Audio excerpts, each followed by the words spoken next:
In today's video, we'll be exploring Kobe, the capital city of Hyogo Prefecture, but first we'll need to get there. This journey requires 3 separate trains: Kanazawa to Suruga, Suruga to Kyoto, and Kyoto to Kobe. Unfortunately for us, we're about to learn a lesson when booking tickets in Japan, which is when you buy a ticket with multiple trains, it picks the fastest available route without any consideration whatsoever for your traveling ability. So from the time I arrived at Suruga Station, I only had 8 minutes to find and board the next train, which, as you can imagine, since I had absolutely no idea where I was going, was 100% more than enough time to make my next train.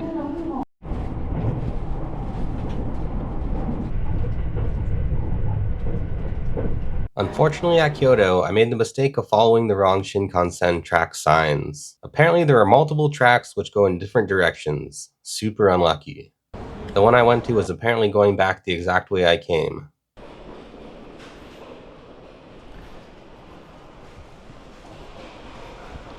But maybe everything happens for a reason, because now we got to try some sukiyaki udon.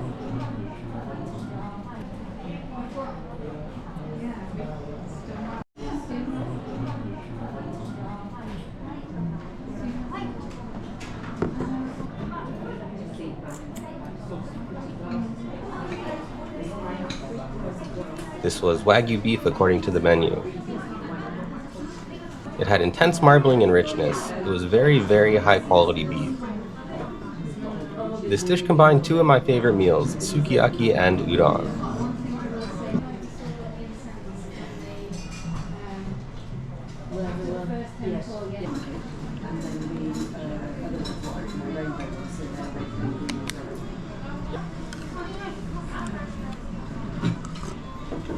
Spice doesn't really work with sukiyaki. It takes away from the comforting flavor profile.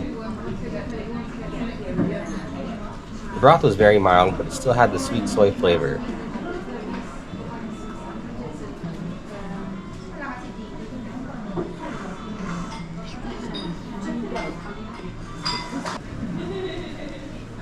This was a fantastic fusion dish. It was so enjoyable that I briefly forgot I still had to take another train.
The restaurant turned out to be an izakaya specializing in fish.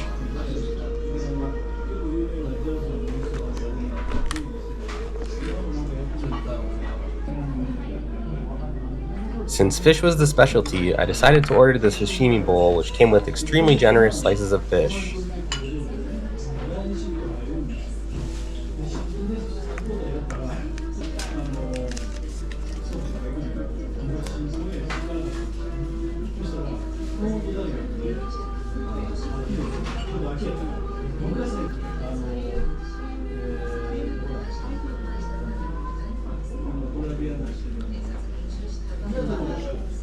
The akami was extremely tender, lean, and with a mild flavor.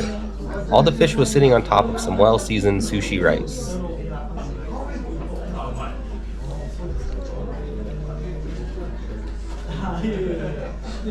The yellowtail was also very tender, but with a pleasant richness as well.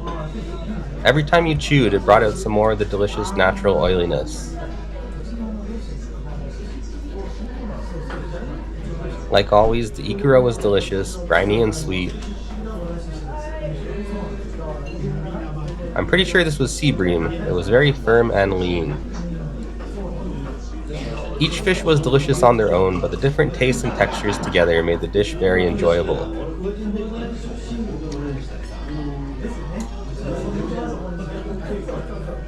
The salmon was definitely the most tender and rich, very similar to a raw scallop.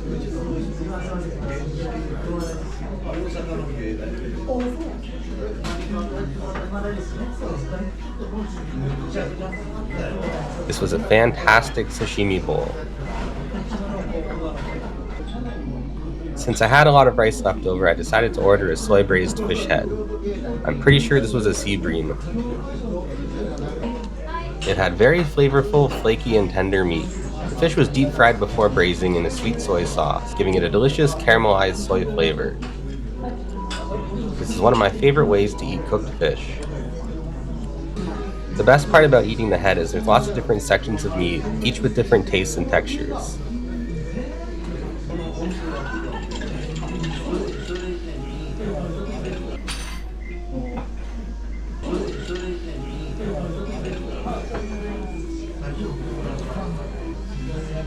Apparently the eyes are healthy. They don't really taste like anything on smaller fish. They have regular flavor with a little bit of bitterness.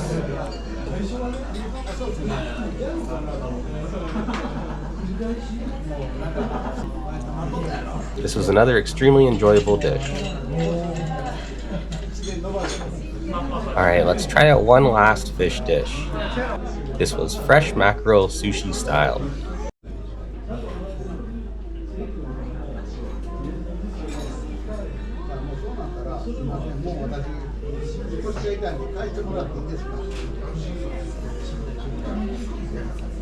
The fish was very firm and lean without having any real distinct flavor.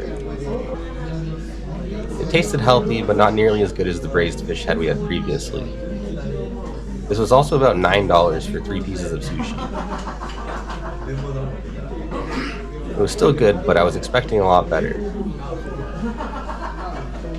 But overall, this was a very delicious fish dinner, and an excellent first meal in Kobe.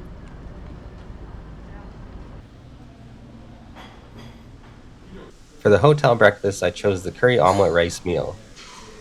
A runny omelet over rice covered in a rich curry sauce. It came with salad, yogurt, tomato soup, and some corn and nuts. This was an enormous amount of food. I was hoping to eat something light for breakfast since I plan on eating beef today.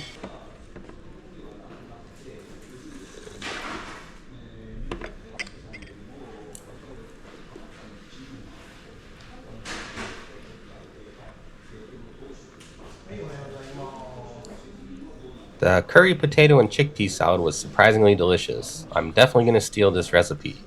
Thanks, Plaza Hotel. The curry sauce was also rich and delicious. In fact, everything was delicious. However, it was not a light breakfast at all.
Alright, time to finally try Kobe beef.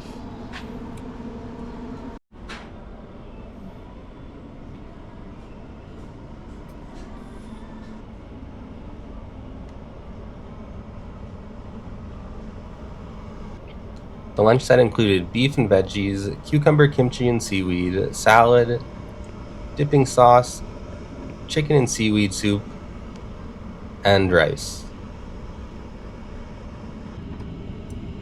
There were 3 different types of beef: short rib, some kind of loin, and some kind of large grain cut. The salad was good, the chicken broth with seaweed was good, but it tastes the same everywhere you go.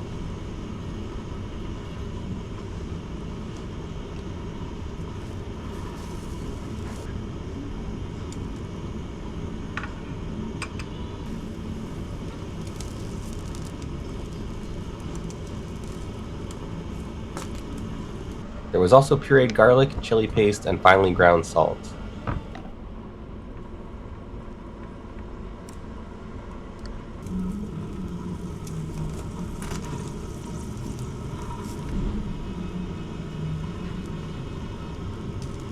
The loin cut was extremely tender, flavorful, and juicy.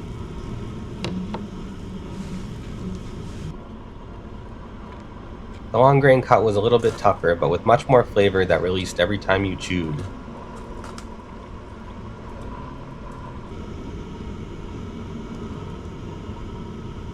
And finally, the short rib was definitely the best of the 3 cuts. Tons of beef flavor, lots of marbling, and slightly but pleasantly chewy. It was an amazing lunch set, but it was only beef in Kobe, not actual Kobe beef. Remember, if you come to Kobe, it specifically has to be called Kobe beef. This was the real stuff, what we came all the way to Kobe to try.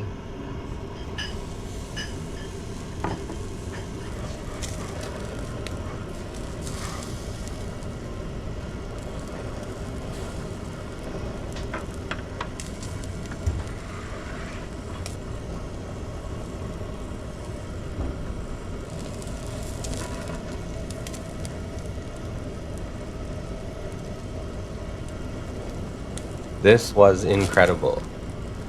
Truly melt in your mouth.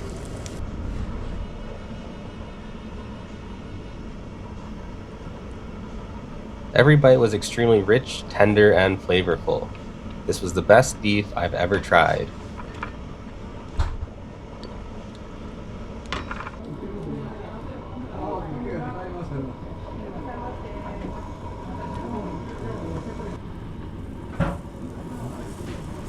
If you like rich, soft, and flavorful beef, this is probably the best experience on the planet. Even the highest grade of beef in Canada is not comparable to this. And if you're worried about cooking the beef, you can't really mess it up, just don't forget to put salt on. Whether it's blue rare or well done, honestly it's still going to taste really good. Eating it fresh off the grill made it even better. This surpasses Hita as my favorite type of Japanese beef. 10 out of 10. It does get rich, but pairing it with something like cold noodles is perfect in my opinion.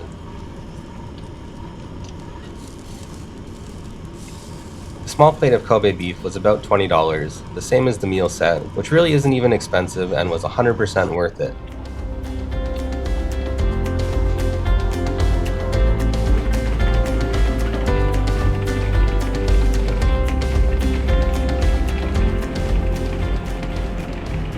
Anyways, I'm going to end the video here.